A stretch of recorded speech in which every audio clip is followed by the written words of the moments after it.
Is Deputy Catherine Connolly. Garmag the Cahirli, I was Fulcher of Galir, and I'm going to start.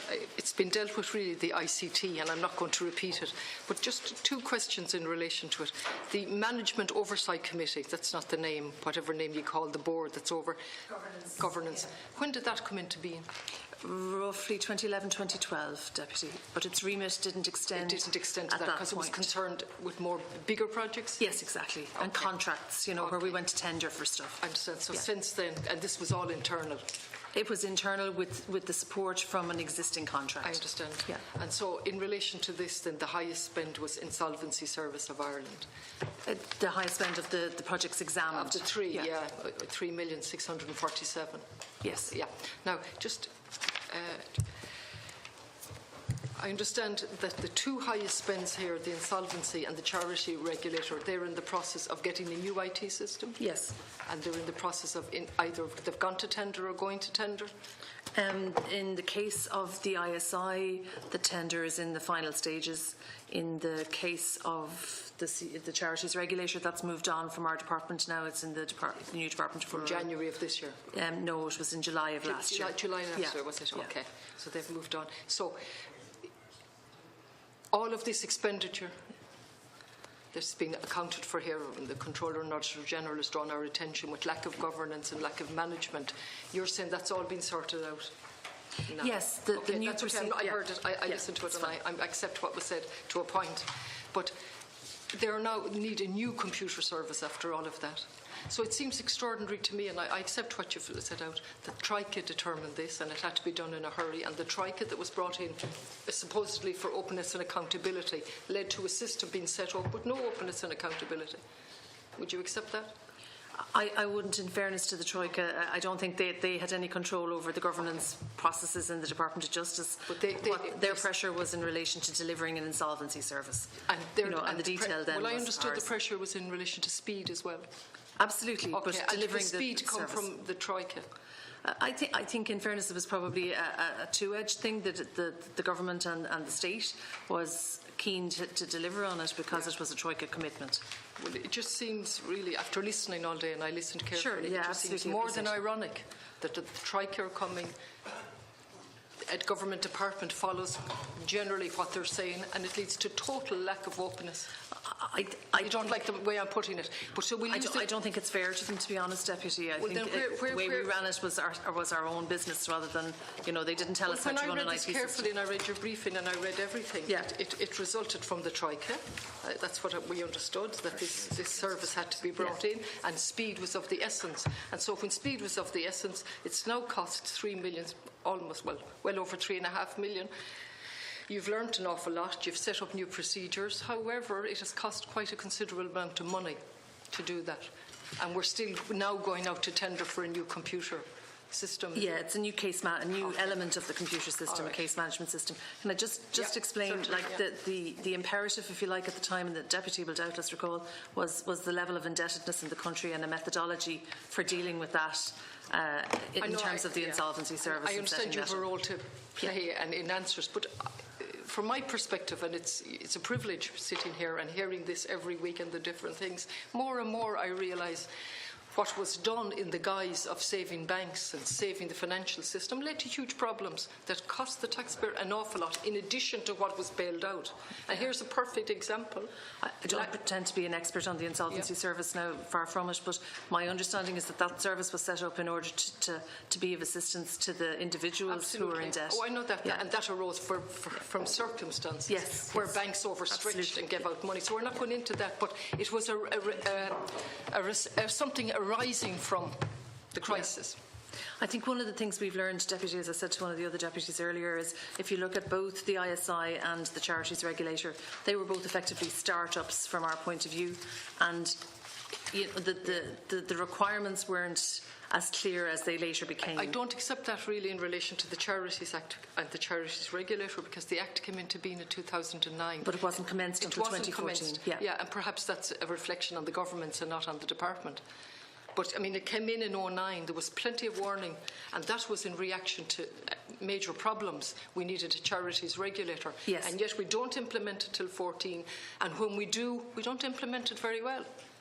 No, I wouldn't accept that the regulator hasn't been implemented well. No, please, I'm sticking specifically with the governance. IT, with the IT. Yeah, absolutely. I'm not making a comment on this. We don't need to do that. I'm not doing that. No, that's grand. Okay, so would you accept it wasn't? There was no governance. Oh, no, I wouldn't accept that there was no governance. Would you accept there was bad governance? No, I wouldn't. Would you accept there was a problem with governance? I absolutely accept that there was a problem with governance. All right. I leave that one. I'm going to leave that because there's a lot of more questions I want to ask. Just in relation to the Toland report. Now, I have to say, I look at this and I see this was carried out as the way reports should be carried out. They were set up by Minister Fitzgerald on the 3rd of June and they reported on the 11th of July. Yes. Absolute breakneck speed. And I want to acknowledge first that they paid tribute to the department in relation to pointing out the good points, which is very important, and the core strengths on page 6. I accept those, and they point those out and they balance what they're going to say afterwards. And as one of my colleagues said earlier on, it's quite hard-hitting. So, and they also point out that the time was short and they hadn't time to do comparatives. Yes. So I acknowledge that limitation. Notwithstanding all of that, they then make very, very, very hard-hitting conclusions. You accept all those conclusions? We did at the time, and we've implemented. That's okay. We've implemented them very that's seriously. what I'm coming to now. I'm going to come to the implementation. But just in relation to one suggestion, which might have saved an awful lot of bother, this group offered their services to review on a regular basis. And I just see what they said here now. They offered, you're aware of that they offered their services. I am, if the Minister wanted to bring them back in. The review group is prepared to meet twice yearly if required by the Minister over the next 2 years to review progress made in implementing these recommendations. Now, was that ever discussed? I see it's the Minister, I see it's his role. Was it discussed in the department that this was a good recommendation, that this review group should meet twice yearly and review? It was. What did you say? What did you determine? What we did in 2014 was we designed a programme for change, and then we had an engagement with the Toland Group later on in 2014 around that. They were part of the stakeholder engagement in November 2014 when we were finalising our programme for change. The response to the report. The specific thing that they meet twice yearly to review the progress in the implementation, was that discussed in your department? Not that I recall. Do you think that was a good suggestion? It was very generous of them to do it. Yeah. And you didn't take them up on it. I'm asking you, was that because it was the Minister's role? Or did you think it was a good suggestion and tell the Minister that's a very good idea now in view of the findings and the recommendations? Well, we did monitor implementation as we went on. It wasn't the Toland. Sorry, now specifically, if we go back just. Sure. The Mental Health Vision for Change, as an example, it was a brilliant document. I don't know if you're aware of it. It was brilliant, 10 years. They had an independent monitoring set up. It's set for 2-3 year periods. It was brilliant. They abolished it. It was doing such a good job.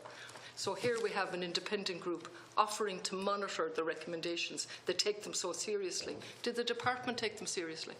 Absolutely. Okay. Why did you take on that? There's a report from 2017 in relation to the implementation, and the first sentence of it says it's clear that the Management Board took the recommendations of Toland very seriously. That's not my question. But that was an evaluation of the implementation. No, my question is, their offer, did you think that worthy of taking it up? As I said, I think it was very generous of them. It wasn't taken up. Those are the facts. Why was that? I can't tell the Deputy. As it says in the report, the Minister could have opted to do that. Absolutely, and certainly I'll be taking that up with the Minister and have actually in the past. Well, it would have been the previous Minister. It doesn't matter who it was. It's the system we're trying to hold to account. I'm not into things. But the point about this is, this report, I don't like the word damning, it was certainly very hard-hitting. It's all been quoted already, a silo culture, secrecy and so on. Notwithstanding your strengths, surely the most obvious thing was to grab at the offer to independently monitor the implementations. If the department was serious. Well, the department was absolutely serious, and the biggest priority was to go ahead and implement them, and we did that. Okay. I would say it was a missed opportunity, and I choose that word carefully because I'm going to come to the Magdalene Laundry and an opportunity lost. Sure. I don't know whether the deputies had an opportunity to look at the other report that I'm referring to. No, I saw you reference to it earlier. EY, yeah. And I will make it my business to look at it. It's on the website, yeah. Yeah, and I saw a reference to it. What did that cost? What did it cost? About I think it was 60 or 70,000. You might come back and clarify. Sure. Just Chair, It was in the you course of want to just 2018. identify, so I would like that. Direct question Yeah. through the committee. That was... review No, sorry, it's not for you. I was just clarifying because we agreed earlier on we would clarify what we were looking for. Questions, yeah. Yeah, so the report. Yeah, certainly. That's... Ms McPhillips, if you don't mind me saying so, I'm asking a very specific question, and you've answered as best you can. I think it was a golden opportunity lost.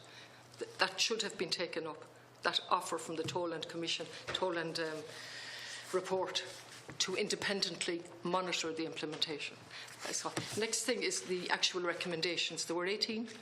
Have all 18 been implemented? Well, actually, when you look at the 18, they were in the region of 80 That's because right. they're broken down. Yeah, yeah. So the Programme for Change took those 80 recommendations and put them into 11 work streams. Okay. And the thing was implemented across the 11 work streams with different responsible officers and in a programme management. Which ones have not been implemented or still in the process of being implemented? The ones they're identified in the report that I just referred the deputy to, the report, the most recent report, and they're very much the things that we're conscious of.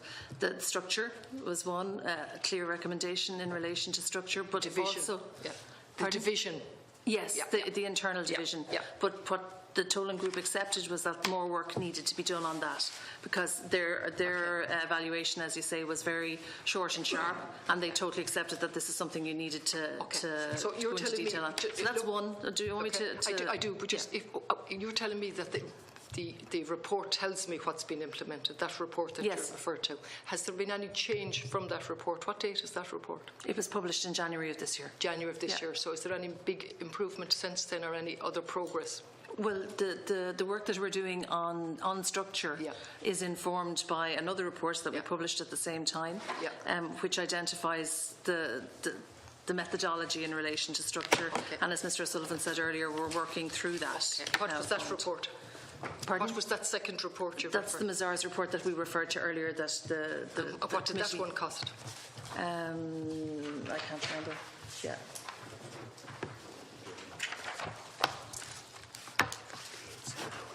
$48,708. 48,708. Yes. Any other reports carried out following Toland? Not in relation to this, no. In relation to any within the department improving, arising from Toland and the recommendations. I'm not doing a fishing exercise. I'm confining myself. I don't think so, Deputy. Not consultancies anyway. Well, you might check that, would you? No, I'm fairly certain that those are the two. So 80,000 and 48,700. It was 76,000 for the other report, actually. 76,000. Okay. 567. All right. Okay. When do you think all of the recommendations will be done, dusted, implemented? Well, this is the work that the new group, the effectiveness and renewal group are looking at. They're looking back to see what we've done since Toland, and you know, there's a body of evidence there that we've provided them with an awful lot of material. So they're going back and forward. And what's the D-Day? They have to report to the Minister an initial report by the end of June, and then quarterly thereafter until all the recommendations are implemented. Very good. So initial report to the Minister by June and then quarterly after that? Yeah. Okay. Now, in addition to looking back, Deputy, they're also looking forward and to see are there other things that need to be done, and they've been working with us on that. Okay. Thanks very much. So sorry, just to go back, the other areas, if you like, were structure, the relationship with An Garda Síochána, obviously, and succession planning, external communications and things like that. In relation to the Garda, we zeroed in on structure, if you like. In relation to the reporting mechanism, I think it's for the Garda Ombudsman and the Inspectorate. Has the reporting changed? I think that was one of the recommendations.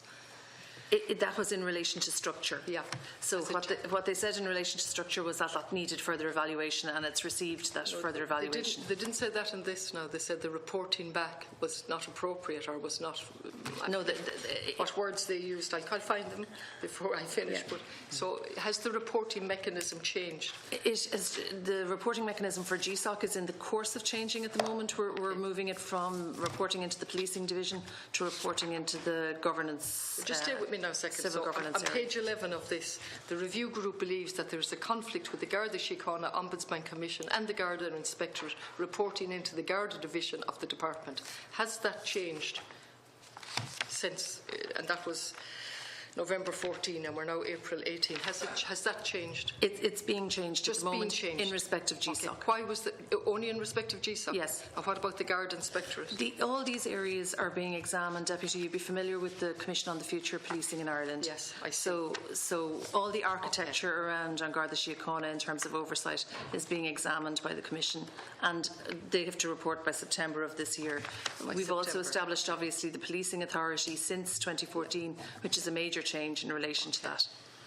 I suppose, you see, I can go all over the place as well, and I understand where you're coming from, but these are specific recommendations. They met, they set, they offered to independently review. We're in 2018. One hasn't been implemented, and that's pending further reviews outside of your control, and the second one is in the process of being changed. Yeah, I mean, I think the Deputy would recognise that where things report into is part of the structure, and it was considered genuinely in that context, and would fall to be implemented in that context. I tell you why I'm going around as to come back. That's what I meant when I was saying earlier. Sorry for interrupting you. Yeah, you're okay. That's what I mean when I said we took the recommendations and grouped them, thematically. Yeah. And so there was one here and one there and one there. So you put them together and make sure that they made sense together. Yeah, there has been a loss of personnel in the department for various reasons and very public circumstances. There have been many debates in the Dáil. And so I'm now relating this report in relation to the Department of Justice back to the Gardaí. And if I look at your own vote, and we look at this, almost the last page, page 30, and we have all of the tribunals. We don't have all of the tribunals, so I rephrase that. We have a tiny section of the tribunals that have been set up in the recent past being the last 30 years. And so, Morris Tribunal, am I correct? Is that 70 million almost? Yes. Is that the final figure, or is there more due? There may be some third-party costs still outstanding, but our sense is that if there are very small. The estimate is that's more or less fine. So that's 68, 69, so approximately 70 million. Yeah. Let's just say the word slowly again now. 70 million for Morris Tribunal. And can you just remind the public what was the Morris Tribunal? I understand. I didn't catch that, sorry. Probably about 30 million layers as a result. After that tribunal. Just remind the public what was the Morris. Just on that now, before we talk about millionaires, what was exposed was the most serious difficulties in the Guards, whatever about barristers or solicitors making a killing, very serious issues. Chairman, it was an investigation into the conduct of the Gardaí in the Donegal division. Yes, yeah, there were, I think, to be fair in terms of to date, I think, very little outstanding. Just on that, at the end of the 16, it was 68.695 million had been expended, and you say over the page that is estimated to be about 70 million in total. So since throughout 17 and up to 18 to date, what has been paid since then? An update. I think there was some expenditure in 17, all right, I recall seeing it. I'll come back to you when we locate it, if that's okay. You work away, I'm sorry. No, you're all right. So just, I mean, at this figure, 70 million. 78,000 in the course of 17. You're still expecting another million or so, are you? It's estimated that there may be some third-party costs. You're probably familiar. We have no control over when they come in. Okay. Now, the Morris Tribunal was an incredibly detailed piece of work I'm not trying to 5 phases. Please, Ms. McPhillips, I've only limited time. Sure. I want to stay focused. These figures stand 70 million. Now, if we don't learn something for 70 million, certainly the price is given to solicitors and barristers. I fully agree with you, should be looked at. I accept that. But if we don't learn from it, arising from that, we had the Garda Síochána Act and lots of recommendations. Now, that was 05, was it? When was that Morris Tribunal? Yes. 05. It was 02 to 05. 02, yeah. So the final report was 05, was it? The tribunal concluded its work in 2008. You've read it. Okay, so 8. So here we are 10 years later now with the Department of Justice. So following that, we've a Smithic Tribunal again inquiring into the Guards, isn't that right? Yes. And further down, we have an inquiry under Section 109 of the Garda Síochána Act into the conduct of a GSOC investigation. That's GSOC. GSOC, yeah. And then we have a Commission of Investigation, Cavan Monaghan, which is still the O'Higgins report. Yes. What's the total figure for this? Is that the total figure there, or is there? I would say there may be some third-party costs in the course of 17 from O'Higgins? Probably not. No, I'd say no. O'Higgins, there wasn't. It didn't run on. I think that's the No, end. it didn't of run on. O'Higgins. It was my introduction to the Dáil, and I read every bit of it. Yeah. And actually, there were serious lessons in a finding that were very moderate.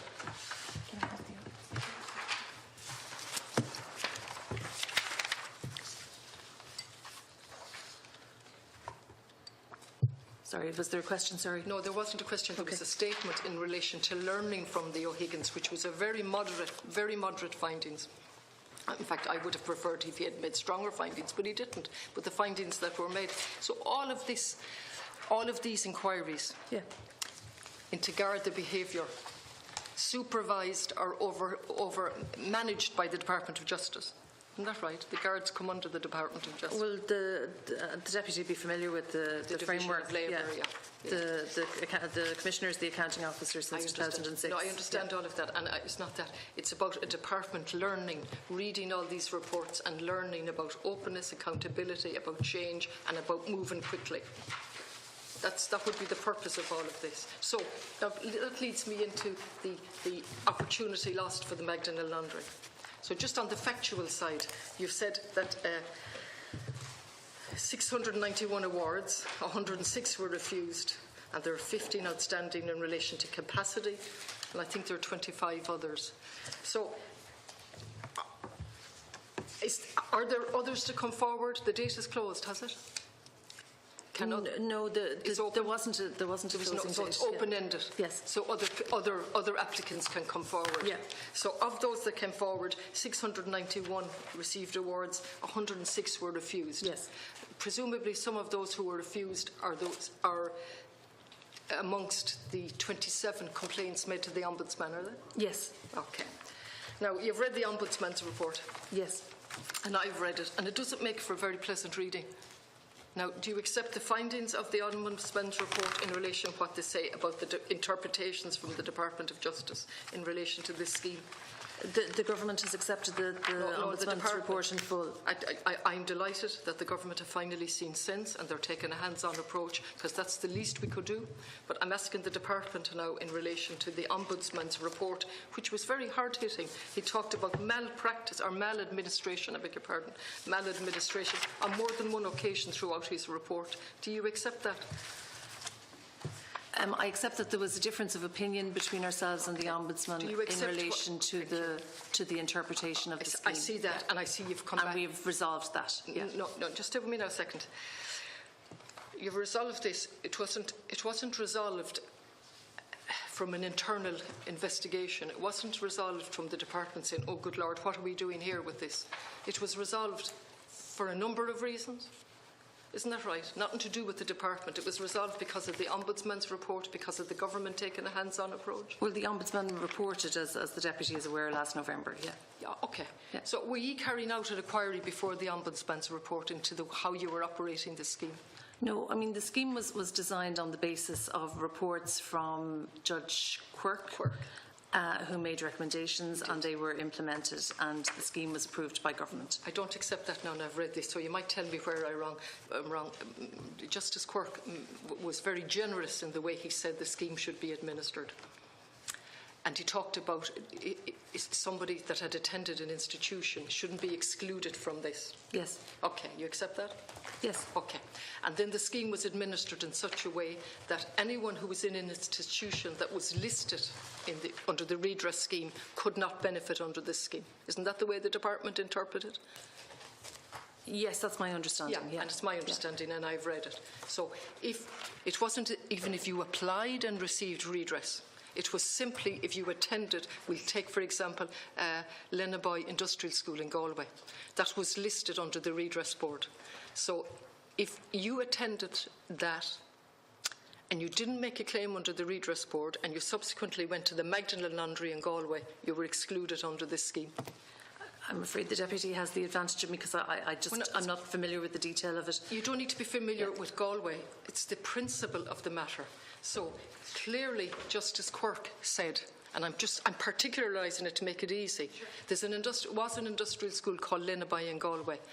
Some of the people who resided there ended up in the Magdalen Laundry. Justice Quirk said, if you attended an institution and got redress, you should not be excluded from the Magdalen Laundry because you said a separate time in the Magdalen Laundry. Ye interpreted this scheme not alone to exclude someone who had got redress, but simply if that was listed under the scheme. I think the point in relation to the scheme as administered is whether they were resident or not. No, I'm sorry now. I would ask you to go back and reread it. And I mean, I often make mistakes myself, but I took a particular interest. I haven't made a mistake, and it was interpreted even if it was listed. So the Department of Justice interpreted the scheme in a very narrow way, excluding people. That is the basis of the Ombudsman's report. It's one of the primary findings in it, that you interpret it in a very restrictive way, excluding. So there's 27 substantial complaints. 15 of them are to do with exclusion. They were excluded under the scheme because of the narrow interpretation by the Department of Justice. So what I'm saying is, if you've learned from Toland, and if you've learned from the comment about secrecy and a silo mentality or culture, how could you go on to interpret a scheme in such a narrow way? I'll finish the question. Yeah, that results in an Ombudsman's report that on more than one occasion refers to maladministration. Have you read it? Absolutely, Deputy. Good. Okay. How many times did he mention maladministration? Count. I counted 3 times. I'll give you a chance to answer, sorry. It's particularly close to my heart, so I totally appreciate. I totally appreciate how genuine the deputy is about it. I just point out that 691 applicants were paid under the scheme. The department's approach was to administer the scheme in line with what had been approved by government. The government has had another look at it, and we're looking at extending the scheme. Okay. And actually, I apologise, my colleague who was here this morning, who's much more expert on this than I am, but there's a meeting this afternoon about the future of the scheme. I'm going to leave it at this because it's only a public accounts committee. I acknowledge that 69 got awards. I acknowledge that the Ombudsman says that some of the people that the residents dealt with were very good, friendly, professional. That's set out here.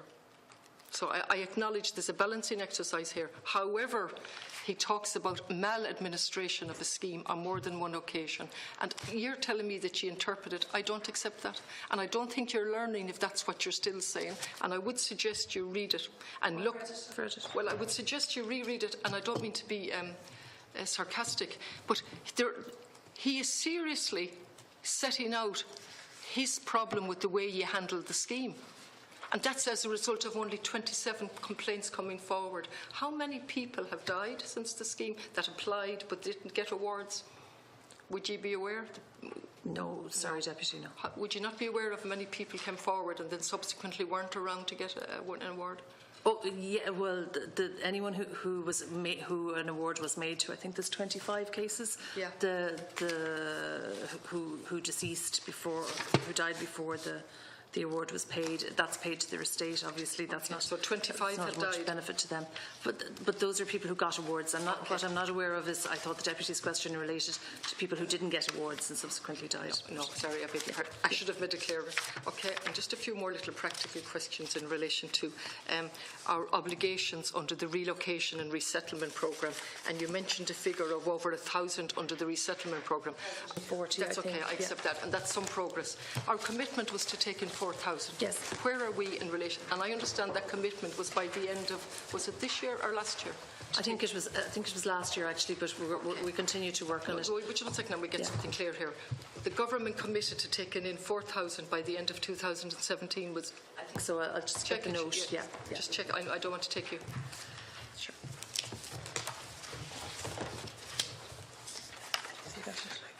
It is 4,000. I just can't remember what date it is the only thing. I think it might have been. Sorry, Mick. Yeah. Mr. Curran will help you. Yeah. Sorry, Deputy. The government decision in September 15 was to take in up to 4,000. Up to 4,000. I think it was 4,000. Up to 4 by. Up to 4,000. By. There was no particular date set in the government decision. Are you Where there sure? was a date set was under the EU relocation programme, Okay. which was by last September. How many people were we to take in by that date of September 17? We committed to take, sorry, let me just get the precise figures. The original decision was for 2,622. That was the EU relocation programme. But as it transpired in Europe, that was based on a total of 160,000 that was going to be distributed across Europe. I'll tell you what I'm going to do, Mr. Crenn, because I'm going to be stopped very shortly. Could we get a note, please? Because my clear understanding was we were to take in 4,000 under the relocation resettlement programme. Can we get a note, please, on exactly that and where we're at? Absolutely. Okay, so that'll save me on that. Yeah. Just a few other practical questions here. Just one, you know the resettlement programme. Give us the exact title. The relocation and resettlement. There's two. Yeah. Under the protection programme, there are two strands. Two separate strands. You need a report on each strand. Relocation and... Yeah. Well, it comes under... It's part of the overall... It comes under a heading, protection, doesn't it? What's the overall heading? I actually have it here, Deputy, because I saw it earlier, but I just can't find it. Yeah. Yeah, the Irish Refugee Protection Programme is the main heading, and there are, as the Deputy said, the pledge was for 4,000 people into the state, 2,600 through the EU relocation mechanism, that's Italy and Greece, and 1,040 under the UNHCR-led refugee programme. Is it? 1040. 1,040. Under that's the refugee programme, the UNHCR-led one.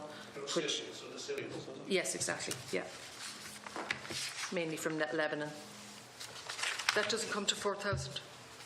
So, the first one is 4,000 and, 2,600 of those. And rather than doing there's an unallocated amount that we can take. Okay, so just large. Just one second. That doesn't add up. So can we just get a figure and get it? Not now, but I'd like you just. So I'm not going to waste time on it now and get. It's very precise. I think there's a kind of an other category. Well, I don't know what 300 or 400. I don't know what there is, but I know we made a commitment to 4,000, and I would. You're just absolutely like right. Okay, that's the end of that. So. Yeah, no problem at all. Okay, just in relation to there was a vacancy, I think.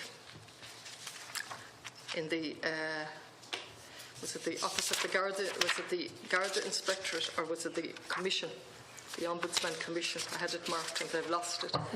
Yeah. There were vacancies in both over the last couple of years. Yeah. Are there vacancies now? No, the inspectorate is fully staffed. Yeah. There's a chief inspector and two deputy inspectors. Yeah. Mm-hmm. And in terms of the Ombudsman Commission, there's a chair and an ordinary member of the commission. And we're in the process of appointing a third person, so they're up to a full complement. Just explain to me, are there vacancies now? There's a vacancy that's about to be filled through an open competition run by the Public What's Appointment that Service. vacancy? It's for a member of the Commission. Just a general member of the Commission? No, well, it's a three-member Commission, and the chair, whom the Deputy will be familiar with, there's an ordinary member of the Commission, and this is for the other ordinary member. So there's one vacancy. That appointment will be made within weeks, because the person has been identified. Yeah. Okay. How long has it been vacant? Since about October, November, thereabouts. Okay, thank you. And just in relation to CUSC. So there's a competition to fill it, basically, and that's how long it took. Thank you very much. In relation to CUSC, the domestic, sexual and gender-based violence, there was an underspend. There were savings. There were savings across a range of activities. I'm quoting from page 20 of the vote. Given the level of domestic, sexual and gender-based violence, given the how are we making savings in this area? Details for the Deputy. Am I finished?